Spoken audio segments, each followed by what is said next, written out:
Je vais parler des dividendes en SARL et en EURL à l'IS. Et ce n'est pas du tout la même chose qu'en SAS. En SARL, le mécanisme de base est le même que toutes les sociétés à l'IS.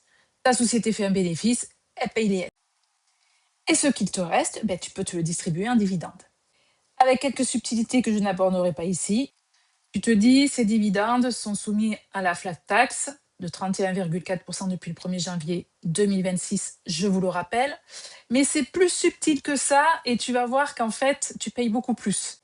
Petit rappel sur la flat tax, elle est composée de 12,8% d'impôt sur le revenu forfaitaire. Donc si tu choisis la flat tax, bien entendu, tu ne déclares pas tes dividendes dans tes revenus. Et 18,6% de prélèvements sociaux. Rappel aussi, ce sont des prélèvements sociaux, pas des cotisations sociales. Donc ça ne t'ouvre aucun droit à la retraite, à la maladie, etc. Alors la règle supplémentaire sur ces fameux dividendes, c'est quoi? C'est la règle des 10%. Ça veut dire quoi? Si tu es gérant majoritaire et que tu te verses des dividendes, ils peuvent être requalifiés comme revenus professionnels et donc soumis à cotisations sociales qui, en général, tournent aux alentours de 45%. La question, c'est quelle partie? La plus grosse. C'est la fraction qui dépasse 10% de cette base, capital social, prime d'émission et compte courant d'associés. Au-dessus, tout passe en cotisation TNS. Et sur ce qui dépasse, ce n'est pas la flat tax plus les prélèvements sociaux, je vous rassure quand même.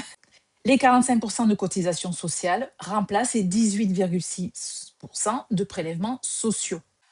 On va prendre un exemple chiffré, ça sera plus clair. Tu as un capital social de 5 000 euros.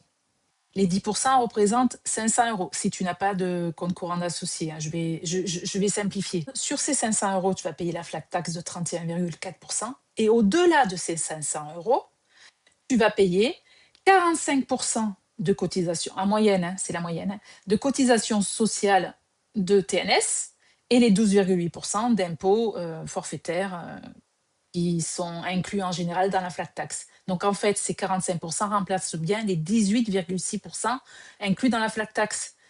Et je rappelle que tu peux toujours choisir l'impôt progressif. Ça dépend de ton taux d'imposition en fait. Par contre, si tu choisis l'impôt progressif, tu n'es pas exonéré des prélèvements sociaux ou des 45% de cotisation sociale selon le montant.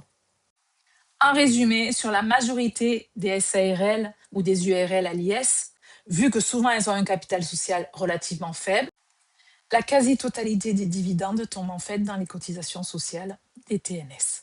Donc avant de te distribuer des dividendes, vérifie bien cette règle des 10%. Il est peut-être préférable d'augmenter tout simplement tes revenus